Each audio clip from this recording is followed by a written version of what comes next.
students, this is Monica Chauhan, your biology teacher. Today I will teach you chapter first. So the name of chapter first, transport in plants. तो सबसे पहले what is the meaning of transport in plants? तो transport का meaning होता है movement, यानी कि carry करना, एक जगह से दूसरी जगह carry करना.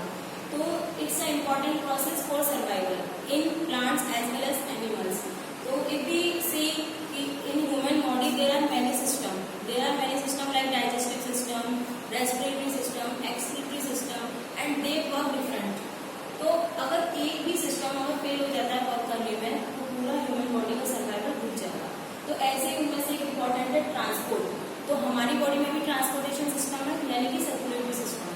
तो ऐसे ही प्लांट में इम्पॉर्टेंट है. तो ट्रांसपोर्ट इन प्लांट्स में क्या होता है कि कुछ इम्पॉर्टेंट सब्सटेंस होते हैं वो हमारी बॉडी में एंटर करते हैं और कुछ हार्मफुल सब्सटेंस होते हैं उनको हमें थ्रो आउट करना होता है. तो उसके लिए इम्पॉर्टेंट है ट्रांसपोर्ट सिस्टम. तो ट्रांसपोर्ट इन प्लांट्स सबसे पहले हम पढ़ते हैं absorption of water and mineral, यानी कि प्लांट में एब्जॉर्प्शन कैसे होता है वाटर और मिनरल का. ठीक है. तो ट्रांसपोर्ट इन प्लांट में क्या क्या होगा, गैसेस का ट्रांसफर होगा, न्यूट्रिएंट्स का होगा, मिनरल्स का होगा, हार्मोन्स का होगा और अदर सब्सटेंस. तो इसमें absorption of water and minerals में 3 प्रोसेस होते हैं. There are 3 process. First diffusion, second osmosis, third है एक्टिव ट्रांसपोर्ट. तो ये 3 प्रोसेस के थ्रू वाटर क्या होता है रूट से सॉइल से रूट में जाता है. तो सबसे पहले हम देखेंगे डिफ्यूजन. अब डिफ्यूजन क्या होता है, इसमें क्या होता है कि एक सब्सटेंस के जो मॉलिक्यूल्स होते हैं वो higher concentration to lower concentration move करते हैं. अगर हम इसकी डेफिनेशन देखें तो सब्सटेंस यानी कि molecules of substance move from higher concentration to area of lower concentration. अब मीनिंग आता, क्वेश्चन आता है कि यू आर इन डाउट कि what is the meaning of concentration. Concentration का मीनिंग होता है कि कंसंट्रेशन का मीनिंग क्वांटिटी ऑफ सॉल्यूट, यानी कि कितनी क्वांटिटी है किसी भी सॉल्यूशन में सॉल्यूट की. There are 3 process.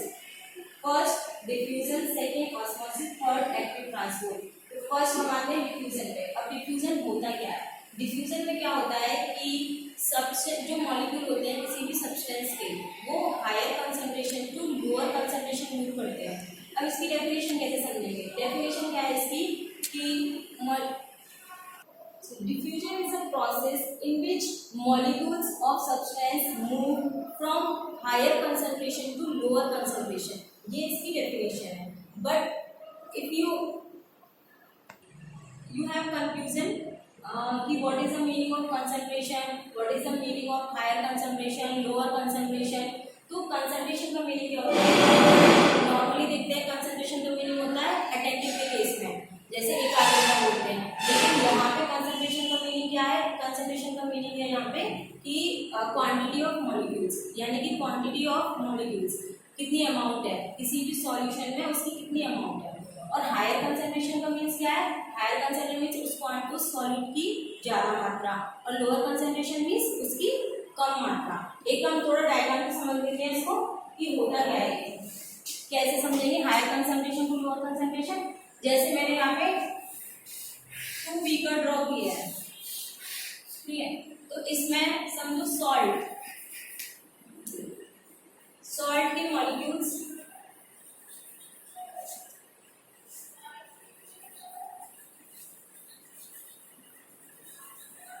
ये बीकर 2 है, ये बीकर 1 है. इसमें 3 मॉलिक्यूल्स. सपोज हम एग्जांपल ले रहे हैं, यहाँ पे हमारे मोर देन 3 है. तो ये वाला एरिया क्या हो गया, lower concentration.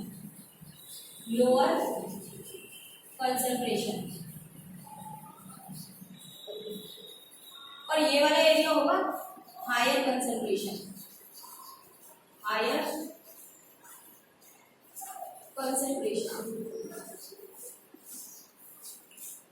Again concentration means quantity of solute. जैसे कि यहाँ पे देखो लोअर मीन्स क्या है कि यहाँ पे 3 ही मॉलिक्यूल है, तो यहाँ पे और मोर देन 3 है. तो इसका मीन्स क्या हो गया हायर कंसंट्रेशन, इसका मीन्स हो गया लोअर कंसंट्रेशन. तो डिफ्यूजन में क्या होता है कि movement of molecules from higher concentration to lower concentration. यानी कि अगर हम एग्जांपल से समझें कि आपकी बुक में भी एक एग्जाम्पल है ये वाला। यहाँ पे एक बीकर है, तो मेरे हाथ में एक इंक की बॉटल है और बीकर में वाटर है। इस बीकर में ओनली वाटर है और मेरे हाथ में इंक की बॉटल है। अब देखो इंक, यहाँ पे इंक की बॉटल, तो यहाँ पे मॉलिक्यूल्स जो इंक के हैं वो हायर कंसंट्रेशन में और यहाँ पे इंक है इस बॉटल में, है या नहीं?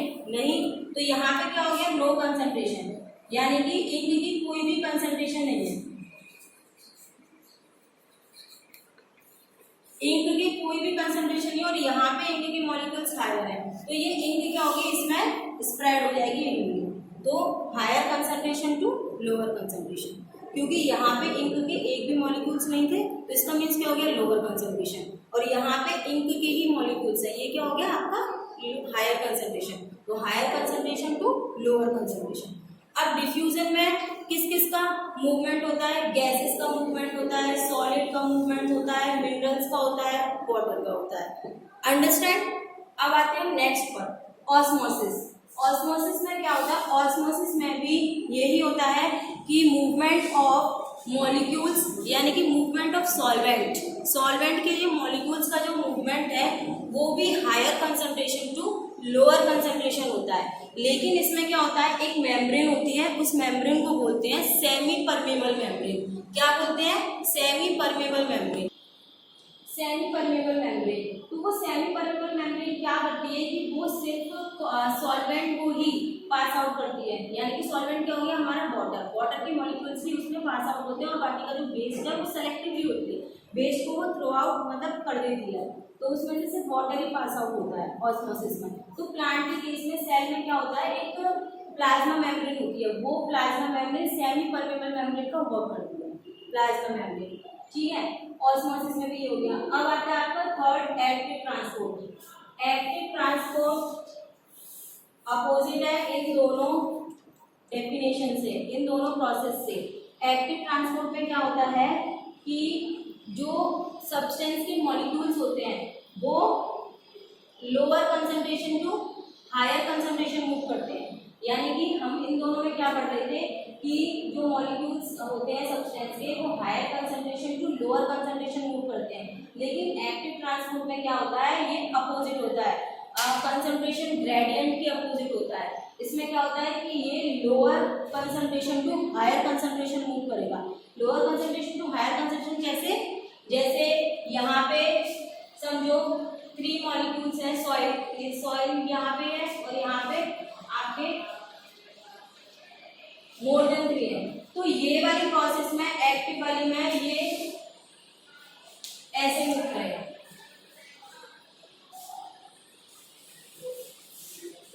ठीक है। एक्टिव ट्रांसपोर्ट में क्या होता है कि सब्सटेंस के जो मॉलिक्यूल्स होते हैं वो lower concentration to higher concentration move करते हैं, ठीक है। तो इसके लिए क्या होता है, क्योंकि अपोजिट रिएक्शन है, तो इसमें क्या होगा कि एक कैरियर प्रोटीन होती है। आप इसमें देखो एग्जाम्पल में देना एक्टिव ट्रांसपोर्ट का, यहाँ पे आपके जो प्लांट के अंदर है, रूट के अंदर देखो हायर कंसंट्रेशन है, रूट के अंदर हायर कंसंट्रेशन है, और रूट के ये बाहर यहाँ पे क्या है, लोअर कंसंट्रेशन। देखो मॉलिक्यूल्स की जो क्वांटिटी है वो कम है और यहाँ पे मॉलिक्यूल्स की क्वांटिटी ज़्यादा है। तो ये जब अपोजिट मूवमेंट होगा तो उसमें क्या करते हैं कि ये कैरियर प्रोटीन होते हैं, कैरियर प्रोटीन ये हेल्प आउट करते हैं और मूवमेंट को अंदर, मतलब मॉलिक्यूल्स के मूवमेंट के लिए ये जो कैरियर प्रोटीन होते हैं, ठीक है। और इसके लिए क्या करता है, एक्टिव ट्रांसपोर्ट में एनर्जी कंज्यूम होती है एटीपी के फॉर्म में। एटीपी के फुल फॉर्म एडिनोसिन ट्राइफॉस्फेट। तो यानी कि एक्टिव ट्रांसपोर्ट में क्या होता है कि मूवमेंट ऑफ मॉलिक्यूल्स, यानी कि movement of molecules from lower concentration to higher concentration. इसमें क्या होता है, ये बिल्कुल अब इन दोनों के अपोजिट होती है। एक्टिव ट्रांसपोर्ट, इसमें ये एनर्जी कंज्यूमिंग प्रोसेस है, इसमें एनर्जी की नीड होती है, यानी कि lower concentration to higher concentration movement होता है। तो इसमें क्या होता है, जैसे ये देखो कैरियर प्रोटीन है, ये वाला एरिया है, ये बाहर वाला एरिया है, सॉइल वाला एरिया। यहाँ पे देखो कंसंट्रेशन, यानी कि मॉलिक्यूल्स कितने हैं, 3 मॉलिक्यूल्स दिख रहे हैं, तो ये क्या है, लोअर कंसंट्रेशन। अब सेल के अंदर इतने सारे मॉलिक्यूल्स हैं, तो ये क्या हो गया, हायर कंसंट्रेशन ऑफ मिनरल। तो एक्टिव ट्रांसपोर्ट में क्या होता है, अपोजिट होता है, ये ग्रेडियंट, अगेंस्ट ग्रेडियंट होता है। यानी कि यहाँ से लोअर कंसंट्रेशन से हायर कंसंट्रेशन में मूवमेंट होता है। तो इसके लिए क्या होता है, हमें एनर्जी की नीड होती है। तो इसमें एनर्जी कंज्यूम होती है किसके फॉर्म में, एटीपी के फॉर्म में। एटीपी मीन्स क्या होता है, एडिनोसिन ट्राइफॉस्फेट। ये फॉर्म होती है एनर्जी की, इस फॉर्म में नीड होती है एनर्जी की। उसके बाद में क्या होता है, इसमें सम कैरियर प्रोटीन होती हैं। ये जो ब्लू ब्लू वाला पार्ट दिख रहा है ये कैरियर प्रोटीन है।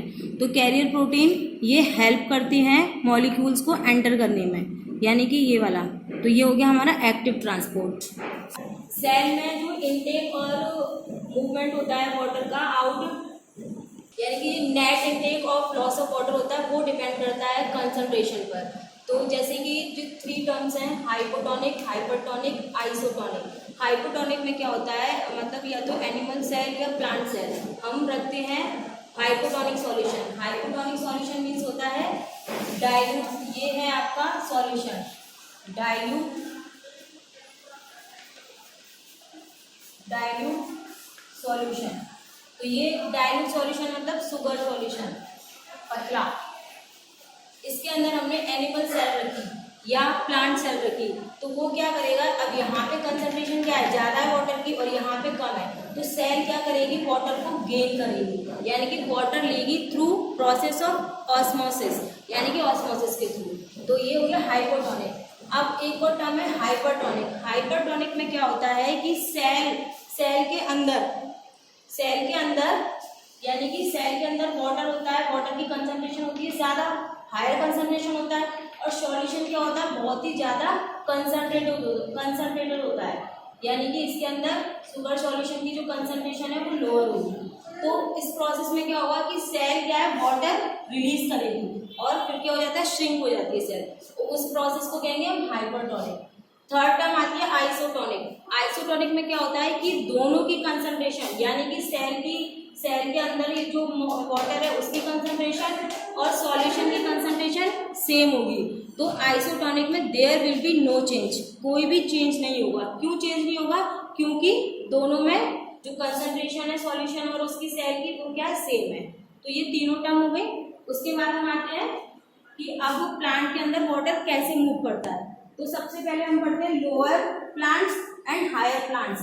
तो लोअर प्लांट्स में क्या होता है, लोअर प्लांट्स का मीन्स क्या होता है कि जो यूनिसेलुलर ऑर्गेनिजम्स होते हैं। यूनिसेलुलर मीन्स 1 सेल वाले, या multicellular more than 1 cell. तो उसमें जो मूवमेंट होता है वो कैसे होता है, एक सेल होती है उनकी, तो एक सेल सिर्फ वो अपनी बॉडी सरफेस, यानी कि अपनी बॉडी सरफेस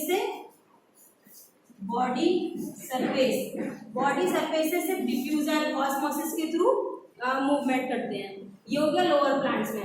लेकिन प्लांट्स में एक और कैटेगरी क्या, हायर प्लांट्स। हायर प्लांट्स का मीन्स क्या होता है, वेल ऑर्गेनाइज्ड प्लांट, यानी कि उसमें एक सिस्टम होते हैं, वेल ऑर्गेनाइज्ड बॉडी। तो उसमें क्या होता है कि सॉइल से रूट के अंदर जो वाटर आता है वो डिफ्यूजन वाटर हो गया, मिनरल हो गया, ऑस्मोसिस, एक्टिव ट्रांसपोर्ट, इनके थ्रू क्या होता है, एब्जॉर्ब हो जाता है सॉइल से वाटर, कहाँ पे, रूट में। अब आगे का जो सिस्टम है वो होता है आपका वेस्कुलर सिस्टम से, यानी कि आगे जो वाटर ट्रांसफर होता है, आगे जो ट्रांसपोर्ट होता है वाटर, वो होता है आपका वेस्कुलर सिस्टम। अब वेस्कुलर सिस्टम किसका बना होता है, वेस्कुलर सिस्टम बना होता है complex permanent tissue. Complex permanent tissue हम क्यों बोल रहे हैं, क्योंकि हमारे जो प्लांट टिश्यू हैं वो 2 टाइप्स के हैं। कौन कौन से, एक तो सिंपल और एक कॉम्प्लेक्स। अब सिंपल उसको क्यों बोला है, क्योंकि वो सिर्फ एक ही सेल से बने होते हैं, 1 टाइप ऑफ सेल से बने होते हैं, एक ही टाइप के सेल्स होते हैं, इसीलिए उनको सिंपल कहते हैं। और कॉम्प्लेक्स क्यों कहते हैं उनको, क्योंकि वो मोर देन 1, एक से ज्यादा सेल से बने होते हैं, इसीलिए उसको टर्म दिया है कॉम्प्लेक्स टर्म। और परमानेंट टर्म क्यों दिया है, क्योंकि जो ग्रोथ के लिए इंपॉर्टेंट होता है वो था मेरिस्टेमेटिक टिश्यू, और ये मेरिस्टेमेटिक टिश्यू से ही परमानेंट टिश्यू बना है, क्योंकि ये अपनी they lose their ability to divide, यानी कि डिवाइड करने की एबिलिटी खो देते हैं, और इनकी जो शेप और साइज होता है वो फिक्स हो जाता है, इसलिए उनको टर्म दिया परमानेंट। तो कॉम्प्लेक्स परमानेंट टिश्यू हो गया। अब कॉम्प्लेक्स परमानेंट टिश्यू में क्या आता है, xylem and phloem. Xylem and phloem. अब जाइलम क्या है, वो ग्रीक लैंग्वेज में जाइलम का मीन्स होता है वुड, ये वुडी पार्ट होता है प्लांट का। अब जाइलम क्या होता है, 4 टाइप का होता है। कौन कौन से टाइप्स होते हैं उसमें, कौन कौन से टाइप्स होते हैं, tracheids, vessels, xylem parenchyma, xylem fibres, ये 4 टाइप्स होते हैं। अब इनमें से ट्रैकिड्स, वेसल्स और ये जाइलम फाइबर्स, ये तीनों ही डेड होते हैं, डेड सेल से बना होता है। अब डेड सेल का मीन्स क्या होता है, डेड सेल का मीन्स ये होता है कि इनकी जो सेल होती है उसमें क्या होता है, साइटोप्लाज्म और न्यूक्लियस नहीं होते हैं, ठीक है। तो क्या होता है, ये सेल क्या होती है, एम्प्टी होती है। जस्ट ये किस में हेल्प करेंगे, कंडक्शन में। ये दोनों ही टिश्यू है, ये किसके लिए, कंडक्टिंग में हेल्प करते हैं, conduction of food, conduction of water. तो जाइलम क्या है, जाइलम है कंडक्शन ऑफ वाटर या मिनरल, उसमें हेल्प करता है। और फ्लोएम जो है वो फूड के कंडक्शन में हेल्प करता है। कंडक्शन का मीन्स होता है ट्रांसपोर्टेशन, ठीक है। उसके आगे ये हमने 4 पढ़े थे, tracheids, vessels, xylem parenchyma, xylem fibres. ये डेड होते हैं, डेड बता दिया था। क्यों होते हैं डेड, क्योंकि इनकी जो सेल होती है उसके अंदर साइटोप्लाज्म और न्यूक्लियस नहीं होता है, जस्ट ये एम्प्टी होती हैं, खोखली होती हैं और ये कंडक्शन ऑफ वाटर में हेल्प करती हैं, ओके। और दूसरा काम क्या है इनका, मजबूती प्रदान करना, स्ट्रेंथ एंड प्रोवाइड करना, क्योंकि इसकी जो सेल होती है वो लिग्निफाइड होती है। एक लिग्निन मटेरियल होता है जो सीमेंट लाइक मटेरियल होता है, वो इनको स्ट्रेंथ एंड प्रोवाइड करता है, ओके। अब डायग्राम से देख लेते हैं कि ये 4 टाइप की सेल कैसी होती है। ट्रैकिड्स होते हैं, ट्रैकिड्स देखो ये ट्यूब जैसी स्ट्रक्चर है, ट्यूब जैसी होती है और ये टेपरिंग एंड होते हैं, ये टेपरिंग एंड है।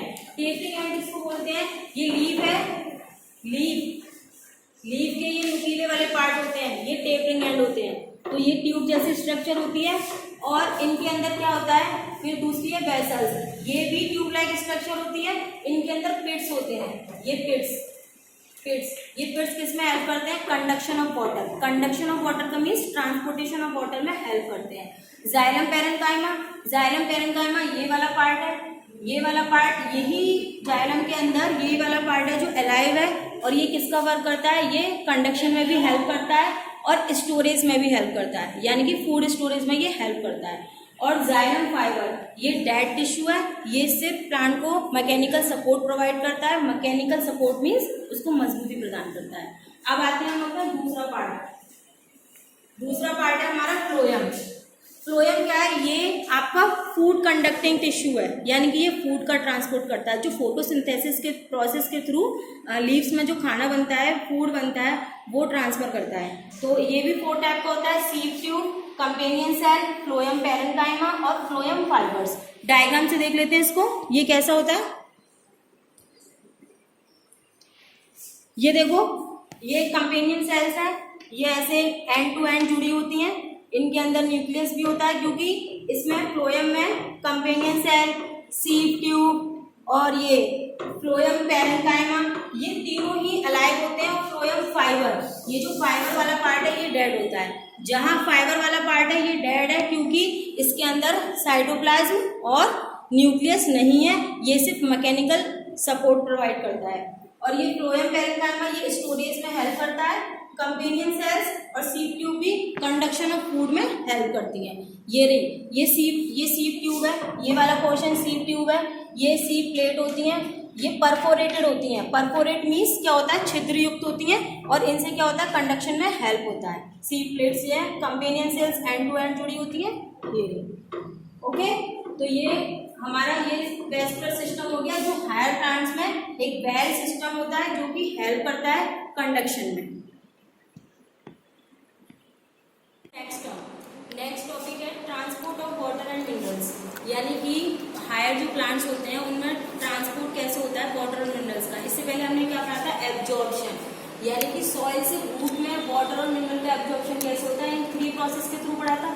अब हम रूट के बाद में वाटर कैसे पहुंचता है, हायर प्लांट्स में कैसे पहुंचता है, उसके लिए क्या टर्म है, उसके लिए ये ट्रांसपिरेशन एंड रूट प्रेशर, ये भी हेल्प करती है। ये सिर्फ एब्जॉर्प्शन में हेल्प करते हैं और आगे भी प्रोसेस होती है इसकी, लेकिन विदाउट ट्रांसपिरेशन और रूट प्रेशर के मतलब से हायर प्लांट्स में वाटर नहीं पहुंच सकता, ना मिनरल पहुंच सकता है।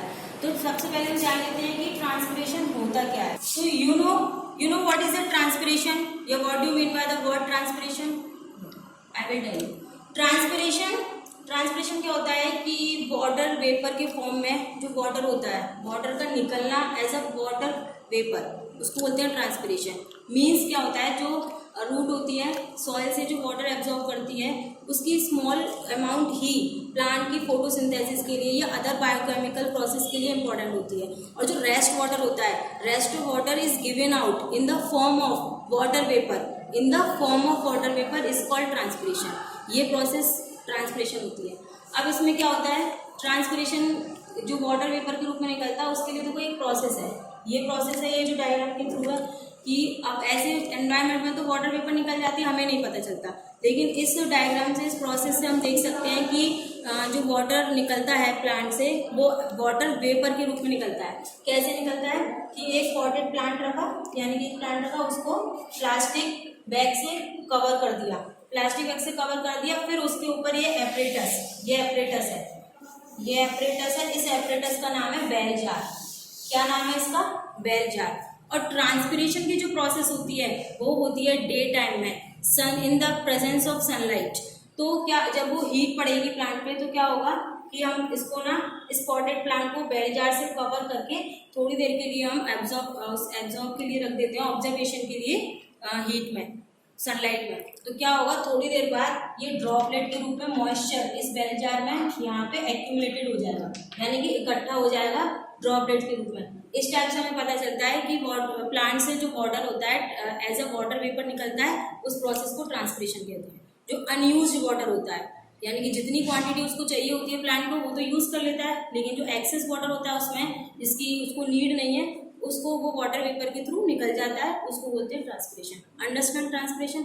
नेक्स्ट टर्म है रूट प्रेशर। रूट प्रेशर क्या होता है, यानी कि जैसे अब रूट से वाटर, सॉइल से वाटर रूट में गया तो ये रूट क्या होती है, प्रेशर क्रिएट करती है। जब आगे वाटर जाता है तो एक प्रेशर क्रिएट होता है, उसको बोलते हैं रूट प्रेशर। तो रूट प्रेशर कब उसमें होता है इंपॉर्टेंस में, ज्यादातर रूट प्रेशर जो इंपॉर्टेंस में होता है वो होता है नाइट टाइम में, क्योंकि नाइट टाइम में ट्रांसपिरेशन होता नहीं है, ट्रांसपिरेशन ओनली डे टाइम में होता है। और रूट प्रेशर होता है, रूट प्रेशर ज्यादा जो हेल्प करता है वो कब करता है, नाइट टाइम में। ठीक है, तो उसके आगे पढ़ लेते हैं इंपॉर्टेंस ऑफ ट्रांसपिरेशन, यानी कि ट्रांसपिरेशन की इंपॉर्टेंस क्या है। इंपॉर्टेंस है ट्रांसपिरेशन की, first, it helps get rid of unused water. It helps get rid of unused water, यानी कि उस वाटर की नीड नहीं है उसको गेट रिड करने में, उसको निकालने में। दूसरा है इसका, ट्रांसपिरेशन से ही क्या होता है कि जब वाटर तेजी से निकलता है और नीचे से वाटर सॉइल से आता है तो उसमें क्या होता है, सेल के अंदर एक transpiration pull, transpiration force create हो जाता है, उसको बोलते हैं ट्रांसपिरेशन पुल। तो इसी की हेल्प से वाटर क्या होता है, ascent of SAP. Ascent of SAP means होता है कि मिनरल या वाटर का अपवर्ड डायरेक्शन में, वर्टिकली डायरेक्शन में ऊपर की तरफ पहुंचना, तो उसको बोलते हैं ये ट्रांसपिरेशन पुल की हेल्प से वाटर हायर प्लांट्स में ऊपर तक पहुंचता है, यानी कि स्टेम से लीव्स में, पूरे बॉडी में। उसके बाद में रूट प्रेशर भी हेल्प करता है। इसके बाद इंपॉर्टेंस ऑफ ट्रांसपिरेशन और क्या पढ़ रहे थे हम, हाँ एसेंट ऑफ सैप पढ़ लिया था। अब आगे क्या है इसमें, फैक्टर अफेक्टिंग ट्रांसपिरेशन, यानी कि जो फैक्टर होते हैं वो अफेक्ट करते हैं ट्रांसपिरेशन की रेट को, यानी कि कभी ट्रांसपिरेशन ज्यादा हो रहा है, कभी ट्रांसपिरेशन की रेट कम हो रही है, तो वो कौन कौन से अफेक्ट हैं, लाइट, मॉइस्चर, टेम्परेचर और एयर। यानी कि अगर इनकी जो अमाउंट बराबर मात्रा में तो ट्रांसपिरेशन क्या होगा, अच्छे से होगा। अगर टेम्परेचर कम ज्यादा हो जाता है तो उसके अकॉर्डिंग ट्रांसपिरेशन होगा, मॉइस्चर, ऐसे ही लाइट का। और एक इंपॉर्टेंस और है ट्रांसपिरेशन का, ये प्लांट बॉडी को कूल रखता है, it keeps cool off plant body. Okay, next term आती है हमारी, लास्ट है चैप्टर में, न्यूट्रिएंट्स, यानी कि मिनरल, कौन कौन से मिनरल्स होते हैं जो प्लांट को रिक्वायर्ड होते हैं। तो प्लांट्स मिनरल में भी दो कैटेगरी है, कौन सी कैटेगरी है, 2 कैटेगरी है। एक होता है मैक्रोन्यूट्रिएंट्स, दूसरा होता है माइक्रोन्यूट्रिएंट्स। अब मैक्रोन्यूट्रिएंट्स मीन्स क्या होता है, प्लांट को मिनरल ज्यादा क्वांटिटी में चाहिए, ज्यादा में मोर क्वांटिटी में चाहिए, उसको बोलते हैं टर्म को मैक्रो, उस टर्म को बोलते हैं मैक्रोन्यूट्रिएंट्स। और जो लोअर यानी कि स्मॉल क्वांटिटी में चाहिए उसको बोलते हैं माइक्रोन्यूट्रिएंट्स। तो कौन कौन से हैं मैक्रोन्यूट्रिएंट्स में, नाइट्रोजन है, फॉस्फोरस है, कैल्शियम है। तो ये क्या है, ये ज्यादा क्वांटिटी में चाहिए इसलिए उनको टर्म दिया हमने मैक्रोन्यूट्रिएंट्स। और माइक्रो में क्या है, जिंक, कॉपर, आयरन, और ये क्या है, मतलब इनकी क्वांटिटी कम चाहिए प्लांट को इसलिए इसको टर्म दिया है माइक्रोन्यूट्रिएंट्स। ओके,